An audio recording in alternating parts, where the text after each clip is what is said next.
Everybody will come to me, whether I'm sort of mentoring folks or that I'm coaching, and they'll be like, how do you get good at think big? And what I would say to that is that generally people think big the wrong way. They think big in a very constrained way. And so this is the example that I use the most often.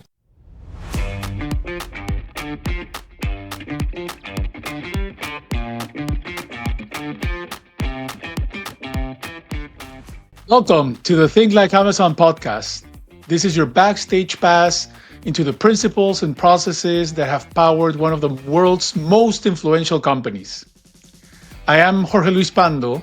I'm an 8-year former Amazonian with a passion for helping ambitious professionals grow their careers in a way that's both balanced and sustainable. Each episode, I will talk to leaders to uncover the insights behind their success. And more importantly, how you can apply them to grow your own career. If you're ready to think bigger, move faster, and build a lasting impact, you're in the right place. Let's dive in. Hey, Steve, thank you for being here. We've known each other for over a year now. We met because we share this passion for developing others. We're both at Amazon, kind of like doing our own thing. We've since both left Amazon almost around the same time, ironically. We've been working together, collaborating on some projects. It's been a wild ride to now be friends and share this passion. The way that I would talk to the audience and just describe Steve is, well, Steve had a wild ride at Amazon. He started in a non-traditional path. So you had an English literature major. You then went into software development at Amazon. You were there for 18 years, and now you've transitioned again into creating content, developing others. You have a massively successful YouTube channel called Alive Engineered. You also have a Substack. You have a Discord community. Your community calls you Uncle Steve. You're kind of like this uncle they wish they had, or everybody wished they had when they started their careers. But I've heard you said several times that you can tell a lot about somebody from the way that they introduce themselves. So I would love to put you on the spot here. Would you want to introduce yourself, or what would you want the audience to know about you as they're getting to know you? Well, I didn't realize we were going to start so meta, but I think the reason I said that is because I think about preparation. And so like if you've prepared some sort of introduction for other folks, that tells you a lot about the type of person that you'd be meeting. So an introduction for myself. So let's see. Well, even before we begin, super happy that we're able to sit down and do this podcast. Like you said, we've known each other for about a year, and so super happy to sort of like create content together and spread the word. To know me, really, it's just about 3 things. As you said, I worked at Amazon for 18 years. I started from a non-traditional background, a writing and English literature degree, but I sort of clawed my way into software development through Amazon. Spent 18 years there. Wrote a lot of software, launched a lot of things, interviewed a lot of people. So it's a nice sort of middle chapter of my life. Now that I've sort of left and done content creation as a sort of new vocation, I really discovered that I absolutely enjoy up-leveling other people, giving back the sort of lessons that I learned over the course of my nearly 2-year career at Amazon. It really sort of fuels me. And I guess, let's see, the third thing would be, I think I'm a nerd and a geek at heart, and it doesn't actually matter what the underlying content is. So obviously I geek out over technology and software, but now that I'm on YouTube, now that I'm doing newsletters and other content and these sort of things, I just love the idea of choosing a direction and then just going down that direction. I define being nerdy not as like, liking video games or liking tech. Really, a nerd or a geek it's just about like really loving something and not caring how other people perceive you. And so right now I'm a YouTube nerd and a couple of other things. Those 3 things sort of put together in a nutshell are who I am. And for those folks that are like, okay, cool, like how do I introduce myself? I really like this idea of introducing 3 things about you. You can sort of curate what those 3 things are. You can just sort of do past, present, and future. You can, talk about your biggest achievement, what really sort of makes you tick. I feel like 3 is like a really awesome number to sort of like give to another person as a gift. It's so interesting that you mentioned that, and I've heard there's some psychological things about packaging your things in 3. Yeah. Right? 4 is maybe too many, 2 is too little, and there's like some magical. I've heard it in marketing classes as well. I've heard it in a lot of different places, but it's so good that you just emphasize that. Even when we talk about it ourselves, packaging in group of 3s. And as we transition to talk more about your time at Amazon, and kind of like the premise or the main question that I like asking people here in this podcast, as it is called Think Like Amazon, is usually a guest star people who were at Amazon for a long time. They did something remarkable there and they left. And so you've been almost a year now out of Amazon. What's the number one thing that now, kind of like in hindsight, reflecting back, what's the number one thing that you're taking from your time at Amazon? You know, it's sort of asking what the number one thing is. It's like, oh, what's your favorite food, or what's your favorite book or movie? And it's just like, if you choose one, then, you know, there's so much you leave out. What I won't say, though it would be a contender, would be things like the writing culture. I think it's, you know, absolutely a superpower and something that other companies should try to emulate, and it's really helped out as I've transitioned over to content. But I think the number one thing when I reflect about it is the concept of like, it's the concept of principled thinking. And so obviously, you know, on this podcast, you guys go over a ton of leadership principles. It's this sort of secret sauce.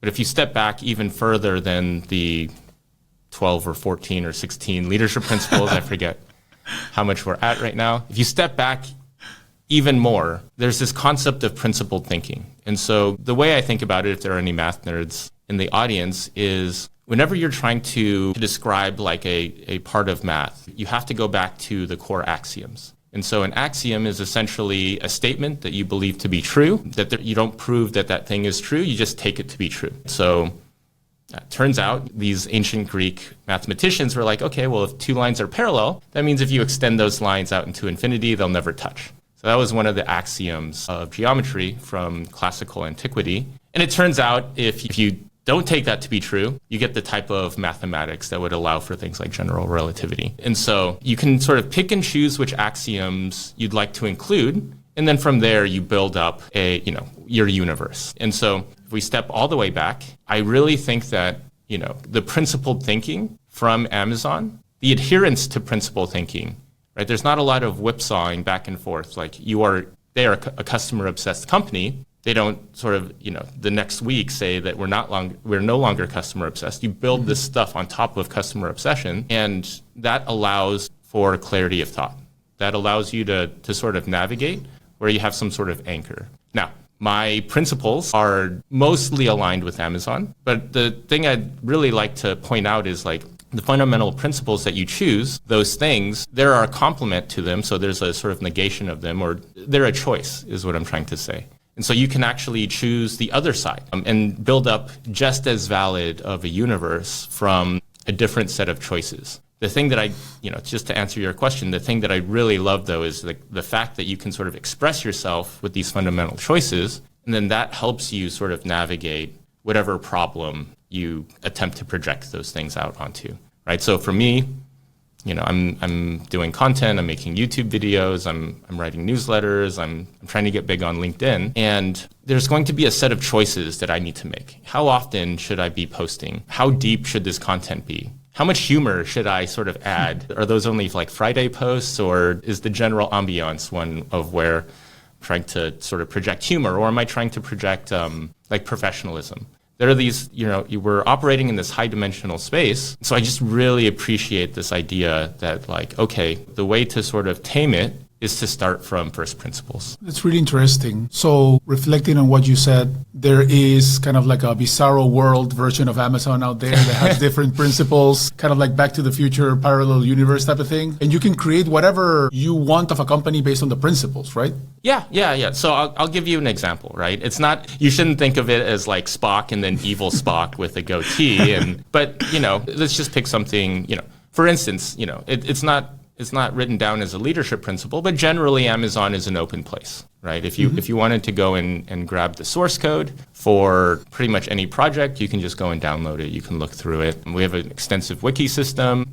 Depending on what the culture is, like you might be able to just go and look at anybody's document, within Quip or whatever the document storage format is. But generally, we're an open place. And I think that's good. The opposite of that is not a closed place per se. It's not like, it's on a need-to-know basis. But if you take a look at maybe a company like Apple, Apple is generally a top-down organization. And you kind of just are given your marching orders in a sense, right? And you might think, well, why is that positive versus a place where it's generally open like an Amazon or a Meta? And there's a ton of clarity when you get a top-down order.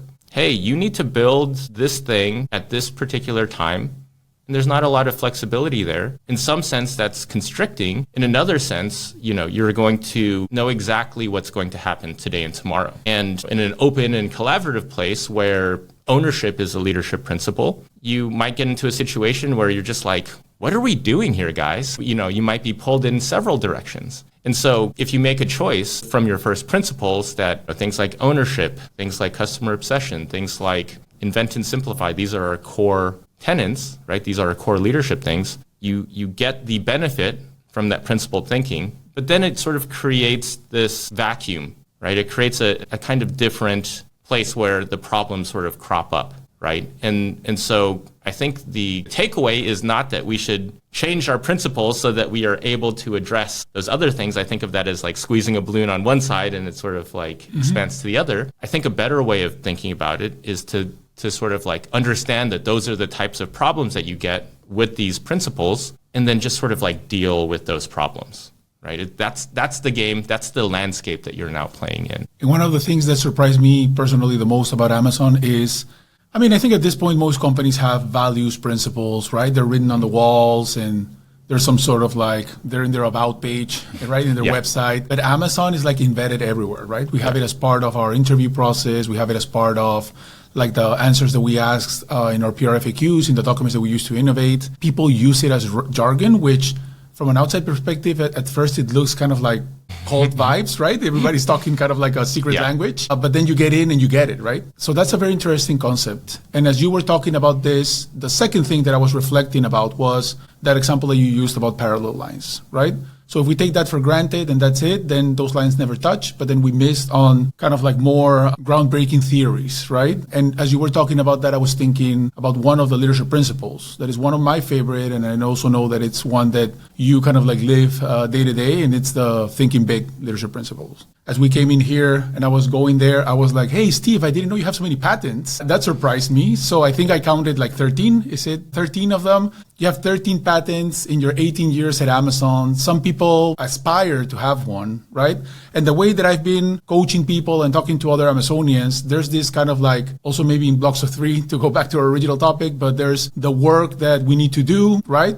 That's expected of us, the work that is incremental and it's exceeding expectations. And there's probably 20 to 33% of the people at Amazon that accomplish those exceeding the expectations, right? Everybody wants to exceed those expectations. And then there's a third bucket that is the patent worthy, sort of like not everything that exceeds expectation is patent worthy, right? So you have 13 of those, you have a long career at Amazon.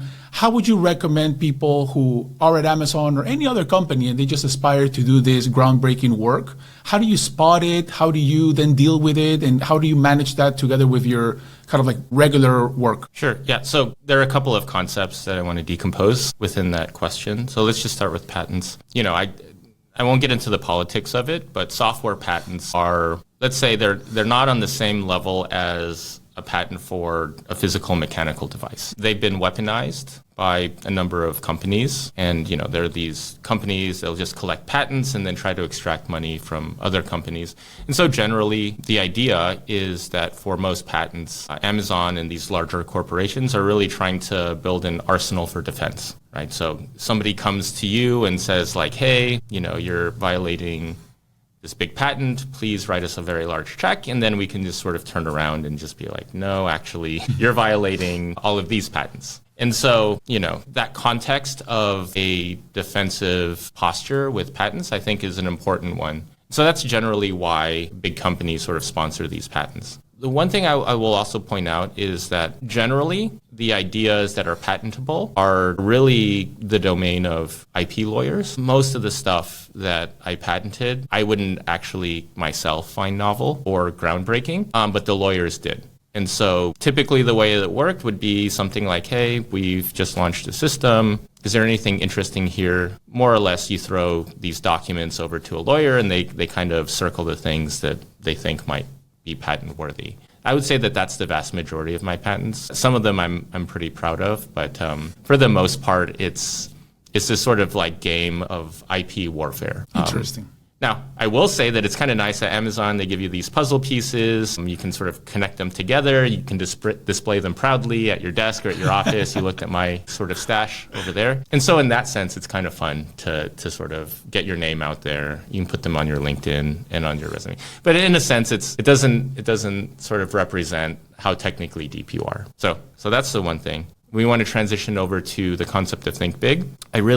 I'm pretty passionate about it. And if you go back to my Forte feedback, you'll actually find that think big is, a superpower as voted by my colleagues during the annual review process. And what I'll also tell you is that most people don't have think big as a superpower. They typically will have the customer obsession, they'll have bias for action, they'll have ownership, those delivery. Those are the ones that I would say that the center of mass, like the vast majority of folks at Amazon need no help with. But think big, everybody will come to me, whether I'm sort of mentoring folks or that I'm coaching, and they'll be like, how do you get good at think big? And what I would say to that is that generally people think big the wrong way. They think big in a very constrained way. And so this is the example that I use the most often. Suppose you're on a dev team and your team owns like an internal tool.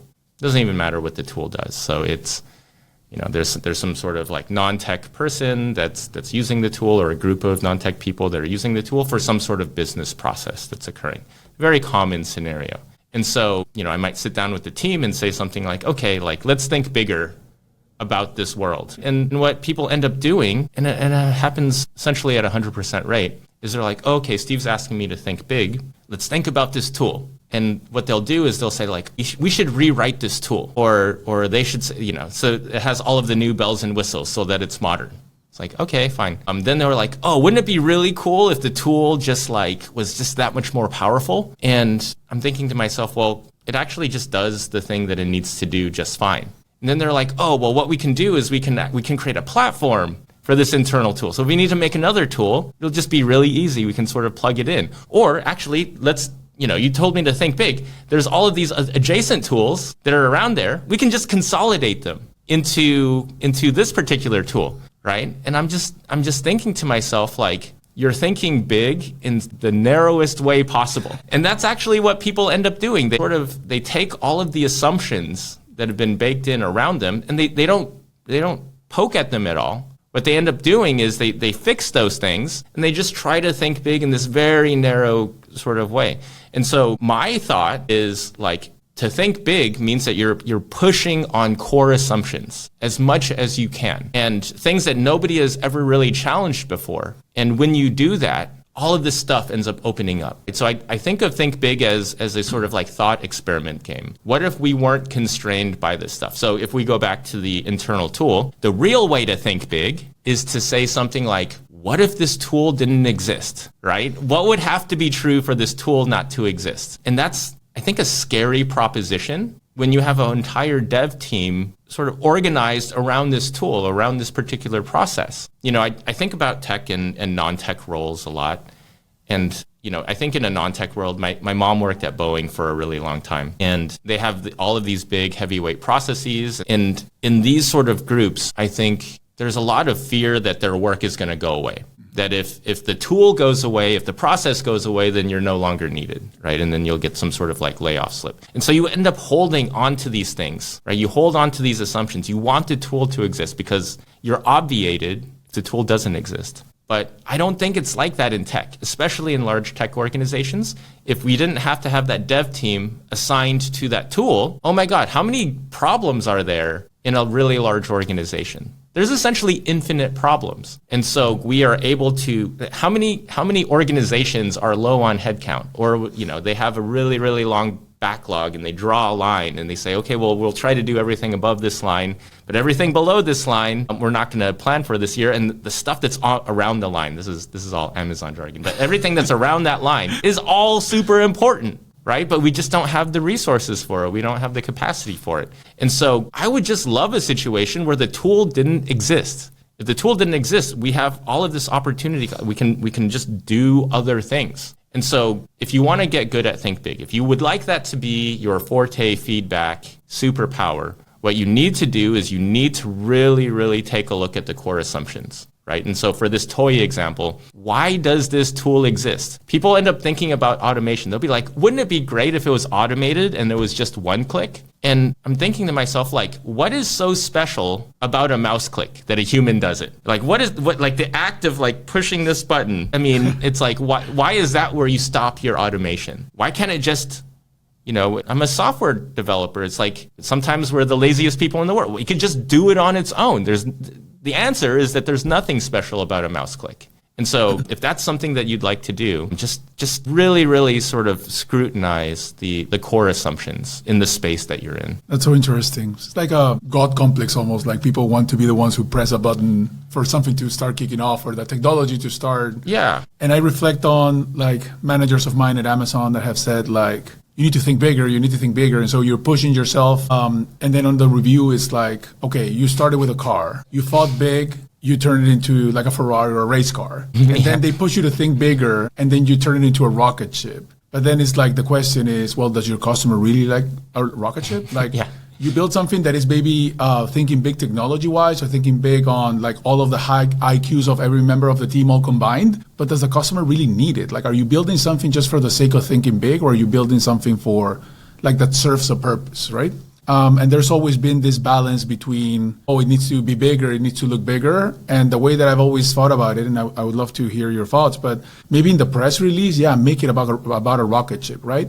But if in the next 5 pages of the PRFAQ, the innovation document that we have at Amazon, you don't really explain how it goes from being like a 4-wheel car into a rocket ship and with exact like dates and gates and what's happening, then it's just kind of like wishful thinking, right? What I would say is that to really think big in this PRFAQ, where you're talking about cars and Ferraris and rocket ships, to really think big would be to ask the question, why are we in the vehicle game? Why are we in the transport game? Why do we need a rocket ship, right? Or a car. Yeah, exactly. And so that might be difficult when you work for Ford. Hey, like, let's really think big. It's just like, why are we in the car game, right? But I think that's what I'm trying to chip away at, right? Is there's this sort of think big, this model of think big in people's minds that it's this linear progression, right? And I think the real way to think big is to say, like, what if it wasn't a line? Like, why are we constraining ourselves to a line? Why are we constraining ourselves to a progression? I think the real way to think big is to say, like, are we in the right business? Does this process need to exist? Is there new technology or new modalities that we haven't really explored yet? Like, that's the sort of like, that's the field of think big. It's not, we have a tool, and the tool is going to get marginally bigger. That's not the way to do it. Yeah. No, that's super interesting. And then as I think about thinking big, or at least the Amazon way of thinking big, it's all in writing. And so you started your Amazon career coming from an English literature major. So obviously you know how to write well. I heard from you that you, even when you were graduating, you were thinking like, okay, how do I get a job as a writer? And actually writer not being an actual job that existed back then. But to somehow you actually ended as a writer. Like part of your job as an innovator was writing at Amazon. A lot of people, and I can share my story, and I guess a lot of people can relate to that, but English is not my first language. I can maybe kind of like work my way around speaking it or present it, but writing is intimidating when English is not your first language, when whatever, writing doesn't come easy for you. I've heard you also say that the programming language of the future, you didn't want to sound cheesy or anything, but the programming language of the future is English. You have an audience here of a lot of different levels of English proficiency or writing proficiency. What are some thoughts that you have around that or tips? So I have the writing and So I have the writing in English language, English literature degree. Anytime you hear the word writing, you should just replace it with thinking, right?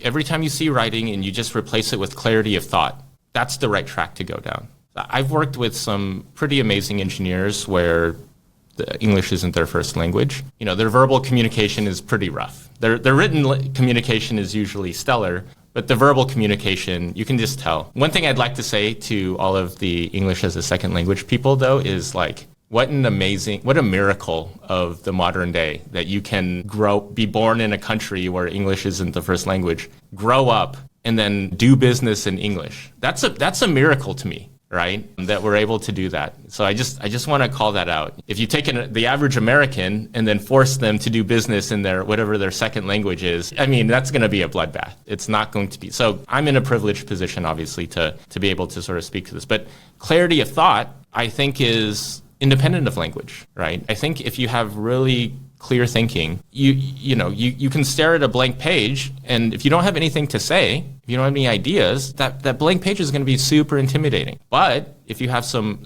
ideas about what we should do, or things that you've explored already, getting it out is actually quite easy. So, the writing part shouldn't intimidate you. That's just expressing yourself. And there are tricks and tips, and especially in today's day and age with LLMs, you can kind of just give it your idea, and then they can smooth it out for you and create something that's easily consumable by others. But they're really poor idea machines, right? And so if you're able to synthesize ideas in your head, if you're able to frame problems in your head, I think of writing as a sort of secondary thing that flows out of that, right? And you can just tell. The engineers that I worked with where English is a second language, yeah, the English that came out was kind of rough, but you could tell that there was some stuff, there was some substance behind it, that they got it, or they got something that you didn't know, and then you were just trying to sort of soak it all up, right? And so anytime you think of writing, just think of clear thinking, and I think you'll always be better off. It's so interesting. I had a fun fact to share. The audience will relate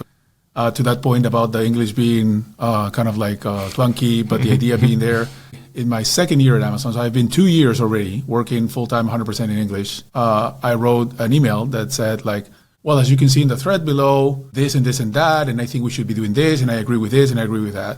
And then I send it, and then my manager kind of like brings me in, and he's like, your idea was stellar, but let me just tell you that there's a difference between thread with a D and thread with a T. So I was basically threatening people, Nice. And then I felt so ashamed. But he acknowledged that I was not threatening people. The idea was there, so he valued that. So it's not really about like, and I definitely talk to a lot of non-English first language speakers, and it's like, do I use on, in, at? Like, I don't get it when it's on like, so we struggle with that, but in an essence, that doesn't really matter if the idea is there. And to your point, yeah, I'll just pass it through Grammarly or whatever the tool is, and then it'll fix it, right? So it's so refreshing hearing you say that. Maybe sharing a fun fact here with folks as well. I want to pivot a little bit because we're talking about thinking big. And you've talked about principles thinking. And you also mentioned briefly how that can be applied to how some of your principles are aligned with Amazon principles. And obviously, when I go back and think about the leadership principle of thinking big, it's almost like it mentions that it requires thinking differently, looking around the corners, not going through like the normal path, right? And I want to transition a little bit to talk about careers, because that's definitely something that you've embodied. Graduating with an English major, it's not the normal axiom to then go and being a software developer. Having worked 18 years as a software developer, turning into a YouTuber, leading communities, being part of the creator economy is not kind of like the traditional path either. And I see a trend where maybe for people in our generation, it's kind of like not the normal, but people from new generations are starting to see that being much more common. So what are some tips that you have there around A, maybe coming up with your own principles, values, or whatever we like to call them? And then B, how should people be thinking big about their own careers? Sure. So in terms of generating my own values, I think the biggest unlock for me is I'm just naturally a people pleaser. Might be my Asian heritage, but it took me a really long time to sort of understand that maybe people pleasing is a good thing when you're in high school. Look at these great grades I got. Does that make you happy? It took me a really long time to sort of understand that there was nobody to show my accomplishments to after I started working. I mean, I call my mom every week. She's just like, okay, that's great.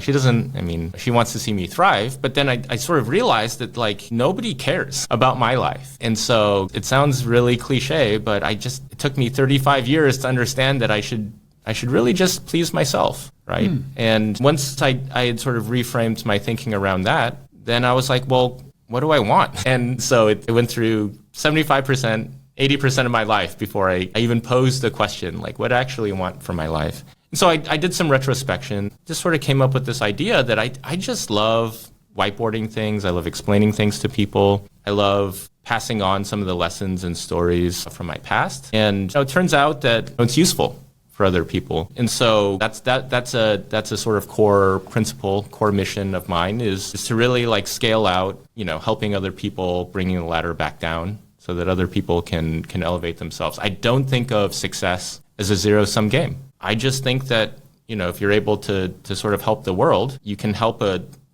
lot of people, but it's not at the expense of anybody else. And so that really sort of energizes me.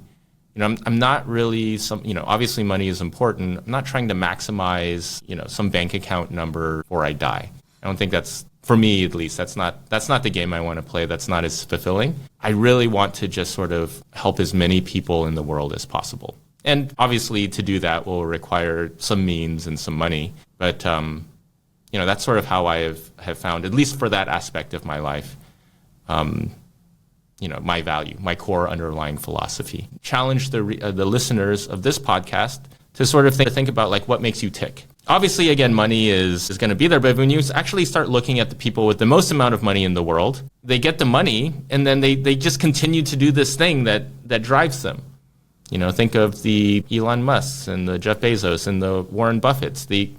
I'm not going to make a statement on whether I agree with their politics or what they do, but there is obviously something inside of what they are doing that just really allows them to move forward, right? Like they are literally doing what they want to do with their existence. And so if you haven't thought about it, like why do you exist, right? Just start from there. And typically, working at a corporate 9-to-5 job, it kind of stresses you out. You might find yourself there by default. Right? You're supposed to go to high school and get good grades. You're supposed to go to college. You're supposed to go work for a big company. You're supposed to try to strive and climb this ladder. But if you remove that supposed to and you sort of just examine your life, I think if you haven't done that exercise, it's strictly necessary because you will blink and your life will be essentially over. I'm 42 right now. I turned 21 like yesterday. I still remember the day I turned 21. It was... I had a couple of drinks, I'll just say that. And so that was like yesterday for me.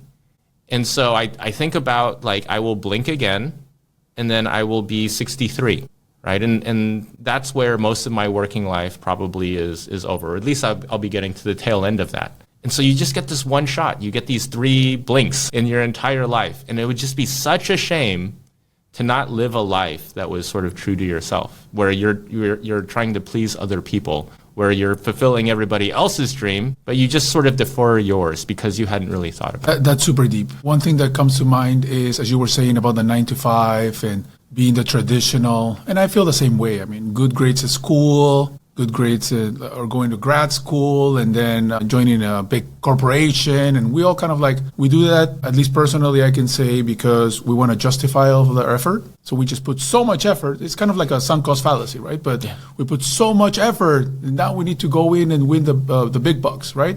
The other, especially, you mentioned about your Asian heritage. I have a Latin American heritage. We also want to please our parents. There's a lot of that going around. So it's like, my mom is like, what do you do for a living? I explain for 10 minutes, and then she turns around. It's like, my son's a manager. And so there's a lot of that going around, right? Yeah. Coming next episode. And so if you're wanting to get into the content game, I think the best exercise to do is to just think about a younger version of yourself. So I like to think about the 3-year-old me. That was my first day, I joined Amazon and I was 23 years old. I think about that first day. And I think about what thing, if I could whisper into that person's ear, and if they would listen to me, I was kind of a shithead. No, sorry. I was kind of a jerk when I was when I was 23. But what thing could I whisper in their ear? Not stock picks, not go buy crypto, none of the money stuff, but like what piece of advice that I could tell them about life, about workplace, that if they knew it, would just make your life that much better. That's going to be different for everybody, but that's who you should be talking to. And that's how, so I would tell them really valuable things for that particular person. And the wonderful thing about that is that you don't have to go to user groups or focus groups or anything like that to see if it's a good idea. You know it would be good because that was your life. And so, I think of a 23-year-old me, I think of a 33-year-old me, I think of a 41-year-old me, so that would be last year. And I think just like what would be really helpful. Now, there is a little bit of a trap here, which is some lessons, you need to make the mistake before you learn it, right? I can tell you that the stovetop is really hot, but you know that the stovetop is really hot when you burn yourself. You learn that lesson really quick, right? But you kind of have to, people can just tell you that over and over again, but I'm different, but then when you actually learn that lesson, it really gets there. So some lessons, are very difficult to compress.